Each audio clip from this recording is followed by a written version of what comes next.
So now we start. Today's topic is periodic classification.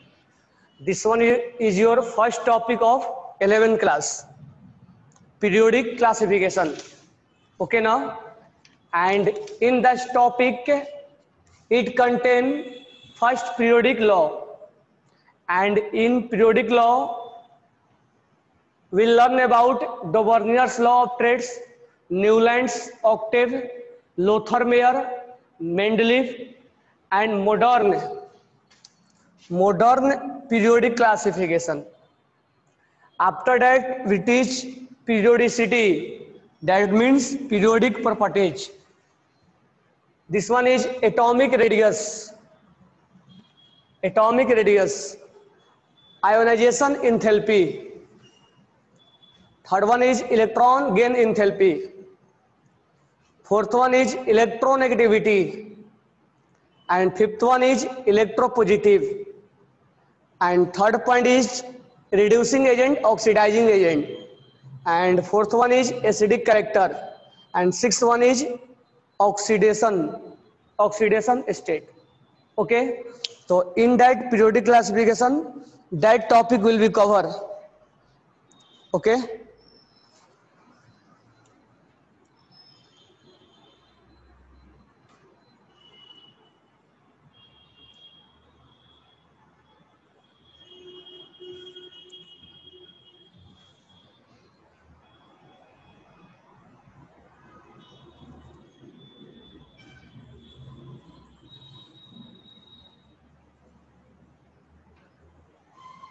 Write down हो गया?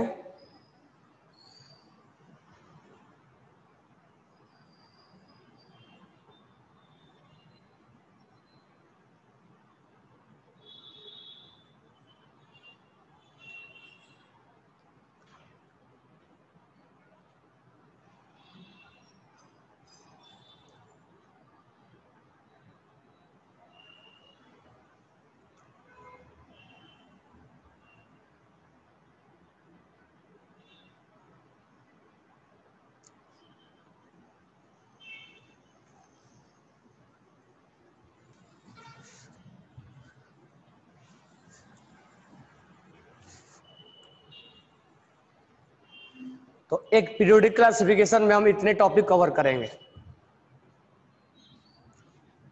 तो this one is your first topic. After that we teach chemical bonding.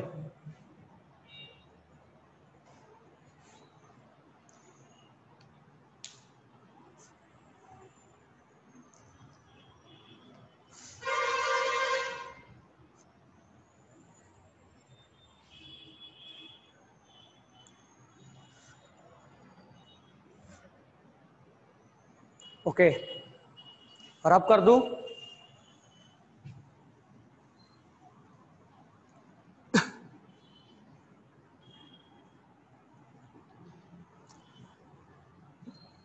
तो आप बताओ कि दो बर्नियर्स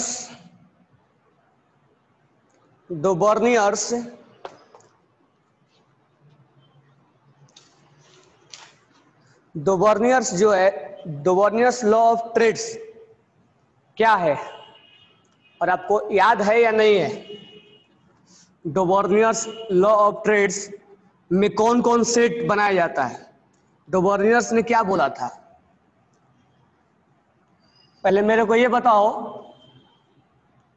कि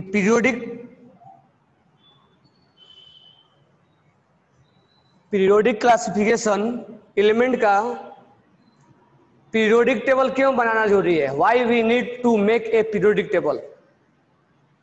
why we need to make a periodic table? हमें एक पीरियोडिक टेबल बनाने की रिक्वायरमेंट क्यों होती है? To classified all the elements. Okay, बराबर, सही है.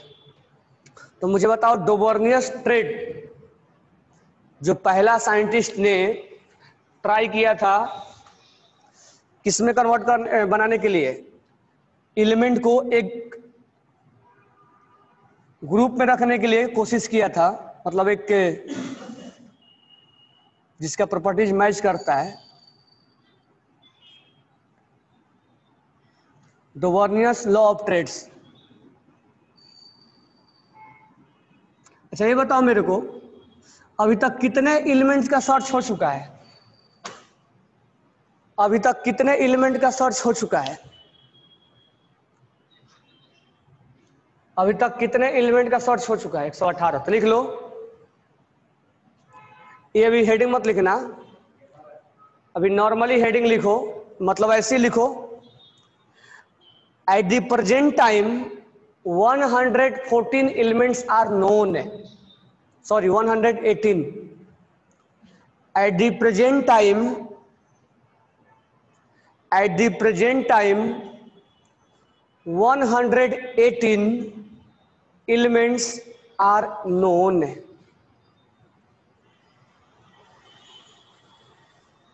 In that element, some are, in that element, some are, in that element, some are, in that element, some are natural occurrence. In that element, some are natural occurrence.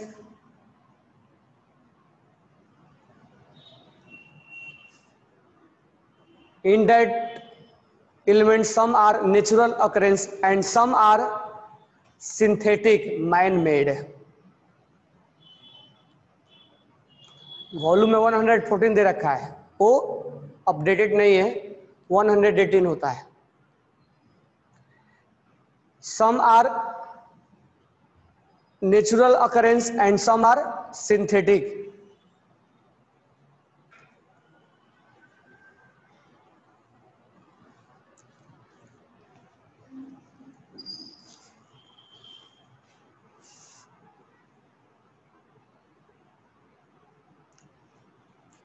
आगे लिखना next point, element coming after, इसमें मत लिखना, अलग से लिखना, element,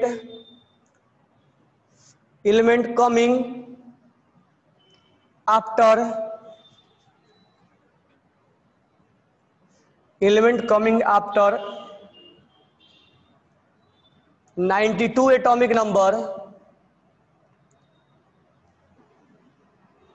92 atomic number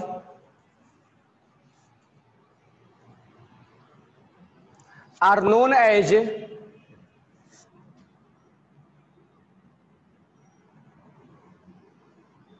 transuranic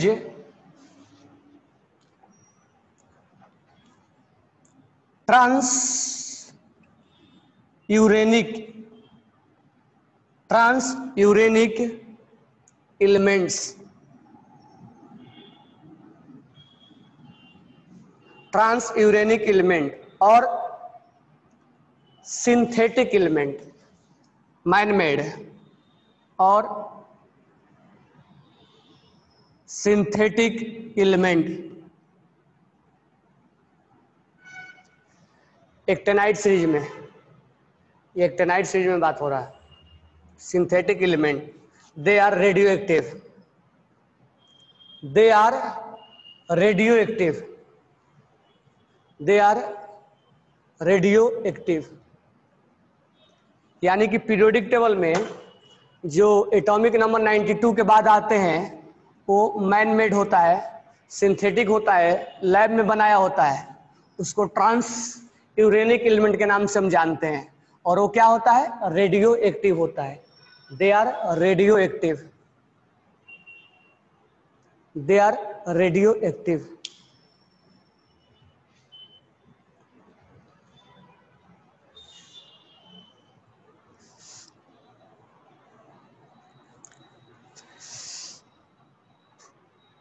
okay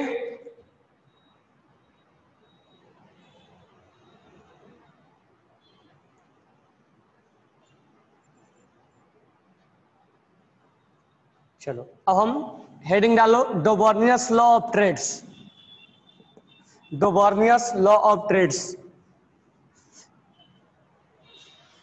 डोवर्नियस law of trades.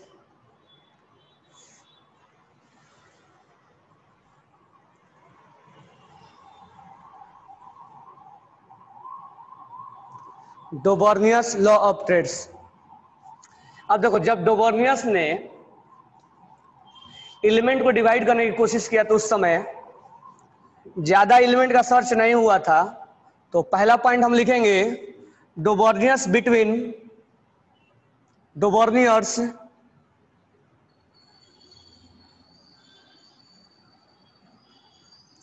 डोबर्नियर between 1815 to 1829 give his law of trades, give his law of trades।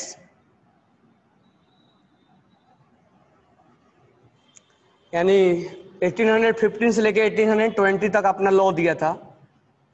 Trades क्यों बोलते हैं, तो नेक्स्ट पॉइंट लिखेंगे, ए ट्रेड, ये trade is a certain group of 3 element. यानी trades इसलिए बोलते हैं क्योंकि इसके जो ग्रुप में 3 एलिमेंट्स होता है with similar properties,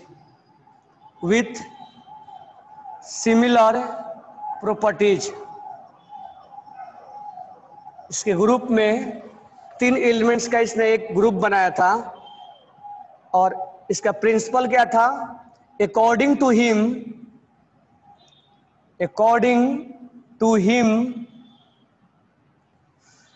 in the trade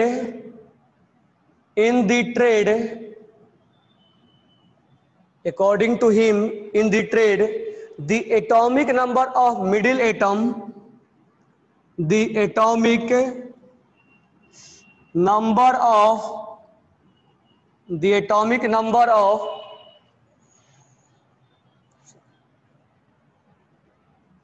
the atomic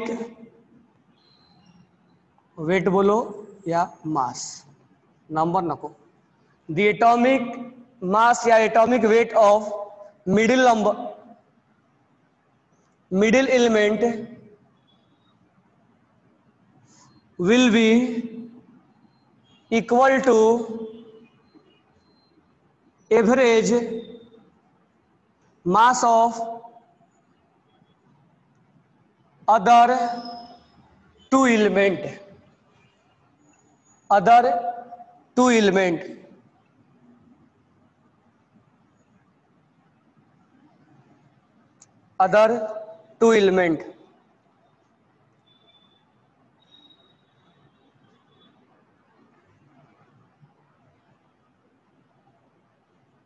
example लेते हैं, lithium, sodium and potassium. Lithium, sodium और पोटेशियम। लिथियम का एटॉमिक मास 7 होता है, इसका 23 होता है, और पोटेशियम का 40 होता है, 39 के आसपास होता है। तो हम यहां लिखेंगे average mass of sodium will be 39, 7 plus 39 divide by 2 कितना जाएगा, 23, which is mass of sodium.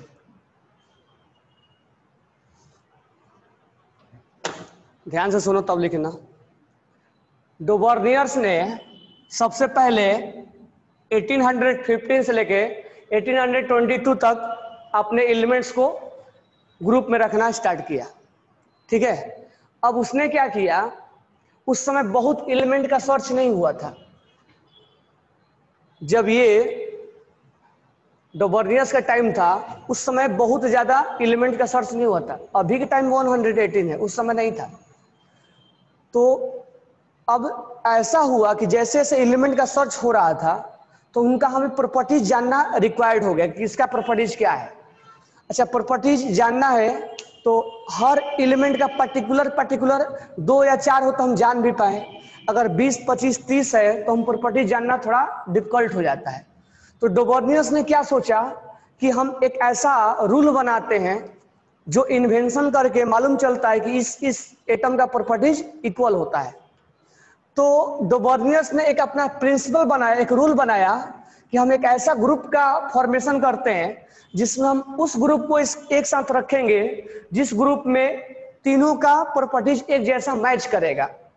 यानी उसने 3 एटम का एक सेट बनाया और बोला कि तीनों का प्रॉपर्टीज एक जैसा मैच करेगा। अब सेट जो बनाया उसने रूल क्या रखा बनाने के लिए? तो पहले हम ट्रेड्स क्यों बोलते हैं? तो triads is a certain group of 3 elements. 3 elements का एक सेट होता है, इसलिए हम इसको ट्रेड्स का नाम देते हैं।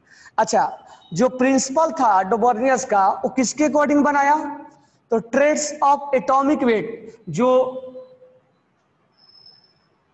The atomic weight of middle element, जो बीच वाला एलिमेंट है इसका जो एटॉमिक वेट है, जो इसका मास है, विल बी इक्वल टू इस दोनों की, जो साइड वाला है इस दोनों के एवरेज मास के बराबर आता था। जब ऐसा आता था तो उसमें एक सेट बना देता था, बोलता था कि तीनों का प्रॉपर्टीज मैच करेगा। ठीक है, तो एक चीज हम देखते भी हैं कि इसका मास मैच कर रहा है कि नहीं कर रहा है। तो इसका मास 39 है और इसका मास 70 है।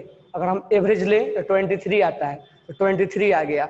यानी उसने प्रिंसिपल जो बनाया उस प्रिंसिपल के बेसिस पे ये 3 का एक सेट बनाया और बोल दिया कि तीनों का प्रॉपर्टीज क्या होगा, एक जैसा मैच करेगा। तो उसने लिथियम, सोडियम और पोटेशियम को एक ट्रेड्स बनाया।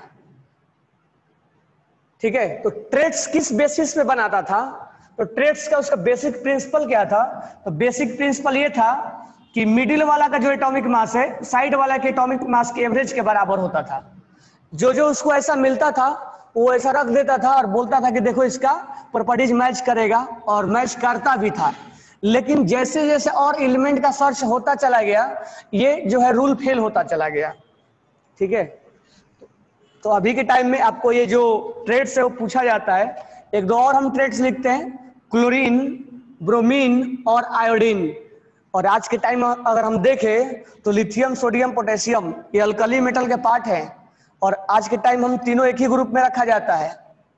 अब यहाँ देखो क्लोरीन, ब्रोमीन, आयोडीन आज के टाइम में एक ही ग्रुप में रखा जाता है। तो कुल मिला के डोबर्नियस सही रखा तो सही था, लेकिन बहुत ज्यादा ये एलिमेंट पे अप्लाई नहीं हो पा रहा था। अगर हम यहाँ एवरेज मास अगर निकाले, एवरेज मास अगर हम निकाले तो ये आएगा 35.5 प्लस 127 डिवाइड बाई 2, ये आता है लगभग 81.25, ये अप्रॉक्स में आता है। ठीक है, तो उसने 3 का एक सेट बना दिया और आज के टाइम में देखे तो ये हाइड्रोजन फैमिली है। फिर उसने एक और सेट बनाया कैल्शियम का, स्ट्रोंशियम का और बेरियम का। आज के टाइम में देखे तो ये अल्कलाइन अर्थ मेटल है और इसका मास 40 है, इसका मास 88 है और इसका मास 137 है। इन दोनों का मास इसके सम के बराबर होता है, मीन वैल्यू होता है।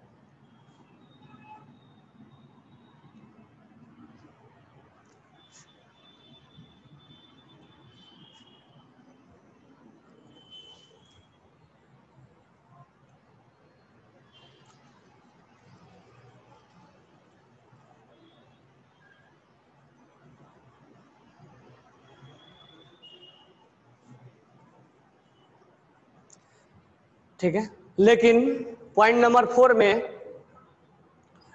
आयरन, कोबाल्ट और निकेल, इनका मास, ठीक है, ये इन पे इनका रूल फॉलो नहीं हो पा रहा था। यानी आयरन, कोबाल्ट और निकेल, ओस्मियम, इरिडियम और प्लेटिनम, इन पे इसका रूल फॉलो नहीं हो पा रहा था। तो इसीलिए ये रूल जो है वो लिमिटेशन में चला गया, फेल होता चला गया।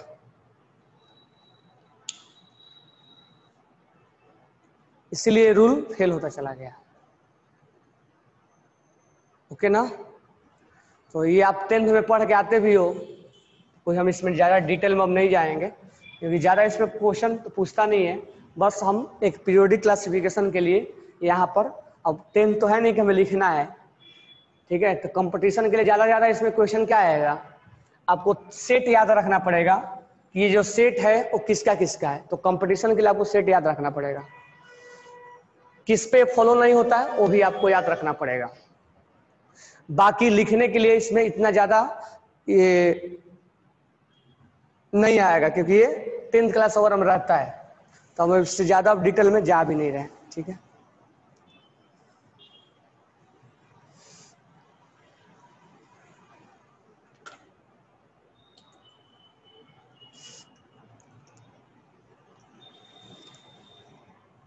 टीरोलिक हेलिक्स।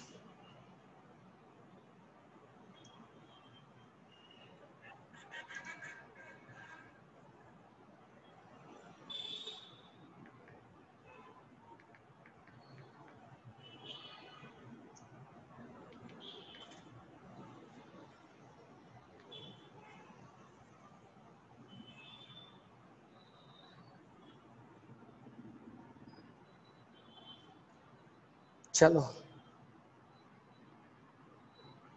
लिख लिए। देखो एक ध्यान से, बीच में तुम लोग ये चीजें 10th क्लास में नहीं पढ़े होगे।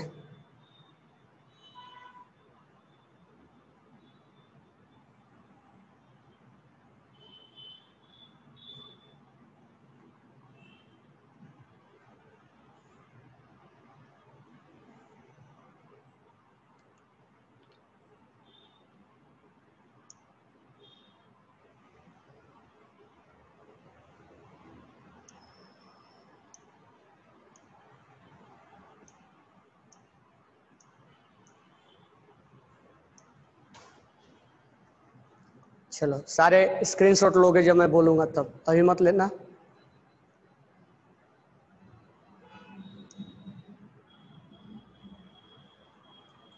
मुझे ब्लर आ रहा होगा, अभी क्लियर आएगा।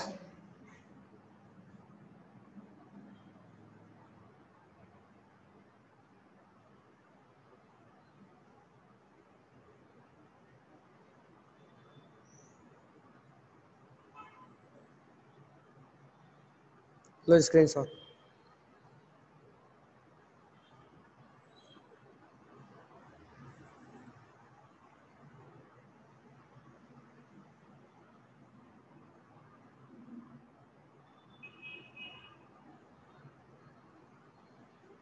हो गया।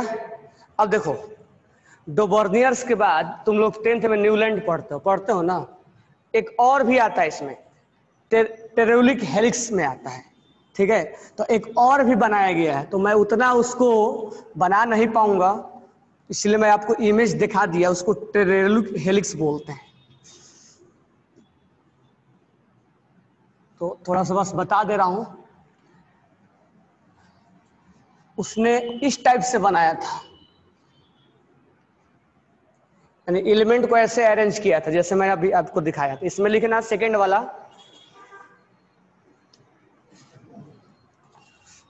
इसमें लिखना डी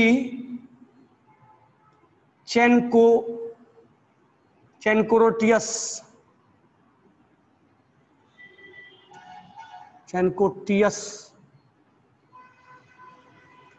क्लासिफिकेशन नाम है इसका।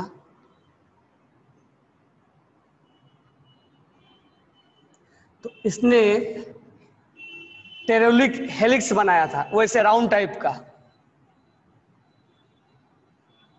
टेरोलिक हेलिक्स। जो अभी मैं आपको बोला स्क्रीनशॉट लेने के लिए, वो टेरोलिक हेलिक्स में है। तो ये जो है 1862 में आया था। ठीक है, साइंटिस्ट का नाम क्या है? डी चन कोटियस। डी चन कोटियस arranged the known element in the order of atomic weight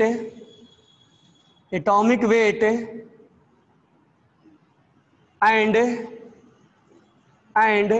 made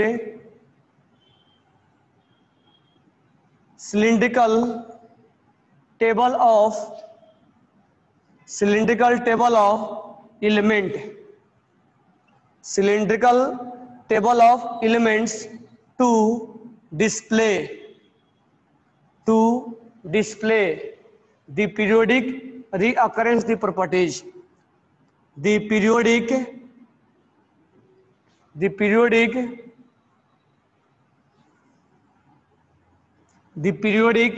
reoccurrence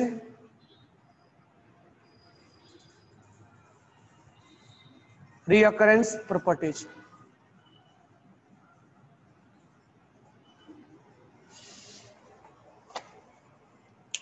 यानी कॉन्टोयस ने, चैन कॉर्टियस ने क्या किया, एलिमेंट जो है उसको एटॉमिक नंबर, एटॉमिक वेट के अरेंज किया और एक सिलिंड्रिकल टेबल बनाया। ऐसा टेबल जो अभी दिखाया था मैंने, दिख भी नहीं रहा, वेट करो 2 मिनट। ऐसा टेबल, सिलिंड्रिकल टेबल बनाया था उसने, जो अभी आप स्क्रीनशॉट लिए थे। ठीक है, तो सिलिंड्रिकल टेबल में एटॉमिक नंबर देखो, यहाँ पर अगर स्क्रीनशॉट लिए हो तो वहां से देखो hydrogen, lithium, sodium, potassium, rubidium, caesium कैसे रखा है। तो ये इंक्रीजिंग ऑर्डर में वहां से रखना स्टार्ट किया था, ऐसे राउंड राउंड करके। ठीक है, तो हम पूरा तो बना नहीं सकते, तो राउंड राउंड करके उसने सिलिंड्रिकल बनाया था। उसके बाद उसने इंक्रीजिंग ऑर्डर में एटॉमिक वेट रखना स्टार्ट किया था और उसको आया भी था, लेकिन फिर ये भी लॉ आगे चल के फेल हो गया था, क्योंकि बहुत सारा प्रॉपर्टीज इसका भी नहीं मिल पा रहा था। तो तीसरा जो साइंटिस्ट आया वो है न्यूलैंड। तो write down Newland concept.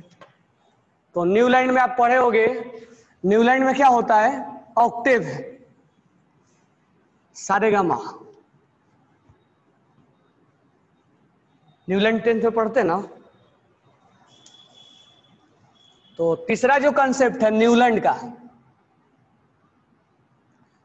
Newland octave rule. Newland octave ये कब के साइंटिस्ट है, तो 1865 का है। डोबर्नियर जो है वो 1815 से लेके 1820 तक का था। डोबर्नियर जो है वो 18 मतलब जब एलिमेंट का सर्च हो रहा था 1815 में, तो उस समय डोबर्नियस ने एक बनाया, फिर वो लिमिटेशन में चला गया। तो यहाँ हम उतना वो पढ़ेंगे नहीं कि लिमिटेशन में क्या क्यों गया, ये गया। डोबर्नियस ने बाकी रूल को फॉलो नहीं कर रहा था, उसके ट्रेड्स को फॉलो नहीं हो पा रहे थे। तो दूसरा जो रूल आया था वो आया था टेरुलिक हेलिक्स का। ठीक है, वो भी कोई ज्यादा फेमस नहीं हुआ। तो टेरुलिक हेलिक्स जो आया था 1862 में आया था। उसके बाद 1865 में आफ्टर 3 ईयर न्यूलैंड ने अपना एक रूल दिया, ठीक है, जिसको बोलते हैं लॉ ऑफ ऑक्टेव। तो पूछा भी जाता है लॉ ऑफ ऑक्टेव किसका दिया हुआ है, आप जानते भी हो, तो इसमें लिख लेना Newland in 1865, Newland in 1865 presented the law of octave, the law of octave, presented the law of octave. If the known element, if the known element are arranged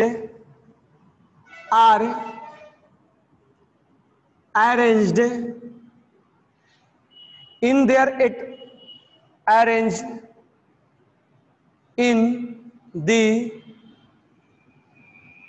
increasing order of their atomic weight, order of their atomic weight,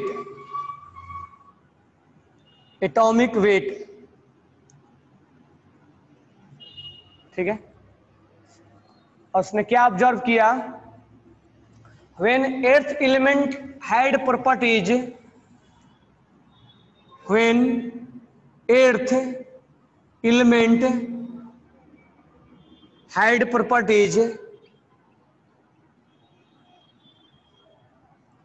8 element had properties similar to the first element,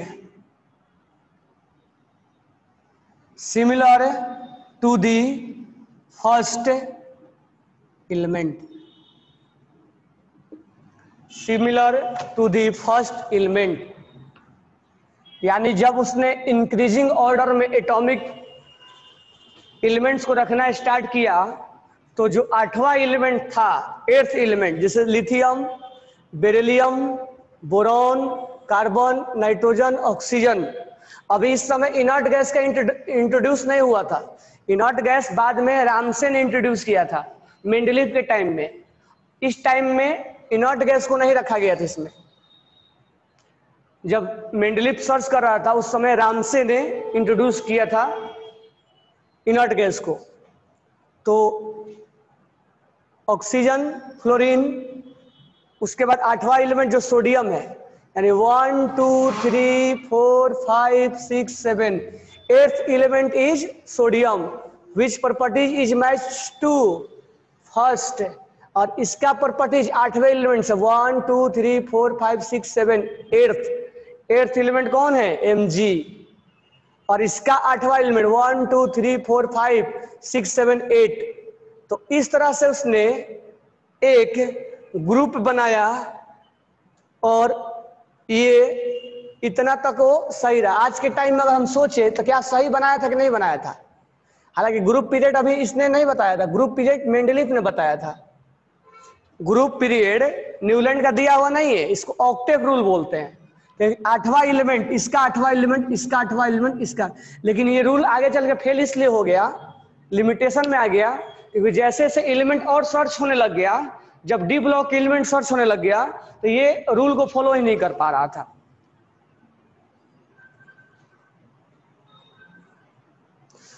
तो इसमें ये भी लिख लेना, this law is only true only for up to calcium. This law लिख भी लेना इसको नोट डाल के, this law is true this law is true only for element up to calcium, only for element up to calcium.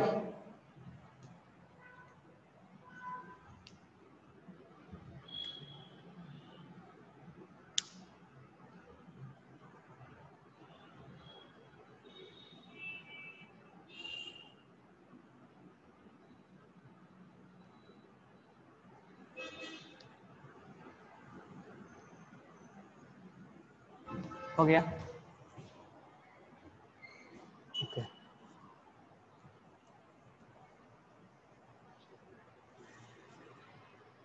Okay, तो next जो ये तीसरा साइंटिस्ट आ गए, अब चौथा साइंटिस्ट आएगा लोथर मेयर। तो हेडिंग डाल लो लोथर मेयर।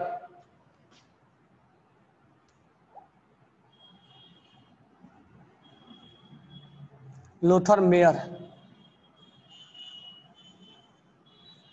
तो फोर्थ जो साइंटिस्ट है वो है लोथर मेयर। तो आप लोग 10th क्लास में लोथर मेयर के बारे में नहीं पढ़ते, तो मैं कल इसको आगे टीच करूंगा लोथर मेयर के बारे में। तो कल हम पढ़ेंगे Lothar Meyer, then we teach about Mendeleev. ठीक है, तो आप पे अभी थ्योरेटिकल चलेगा 1-2 दिन जो, लेकिन जैसे जैसे और एलिमेंट का सर्च होता गया सब रूल फेल होता गया। और आज हम modern chemistry modern periodic table पढ़ते हैं, वो एटॉमिक नंबर के बेसिस पे होता है, उसमें ग्रुप होता है, पीरियड होता है, लेकिन इन सब में ग्रुप पीरियड नहीं होता है। इसमें कोई एस ब्लॉक पी ब्लॉक नहीं होता है, कोई डी ब्लॉक नहीं होता है, कोई ए ब्लॉक नहीं हो, कोई इनर्ट गैस इसमें नहीं है। तो ना तो इसमें ब्लॉक है, ना तो पीरियड है, ना तो ग्रुप है, बराबर है, ना तो इसमें इनर्ट गैस है। इसमें क्या, जो इसके पहले जो हमने जो देखा था न्यूलैंड के पहले वाले जो डोबोनियर्स थे, और जो आपके टेरुलिक हेलिक्स वाला जो था, उसमें भी ये सब ग्रुप पीरियड नहीं हुआ करता था। ठीक है, तो हम कल पढ़ेंगे लोथर मेयर, एक कर्व कर्व के बेसिस पे दिया था, इसने डायग्राम बनाया था। Okay, thanks to all. कोई डाउट है? ओके, ये डाउट इसमें तो 10th क्लास पढ़ के आप आते हो। ओके।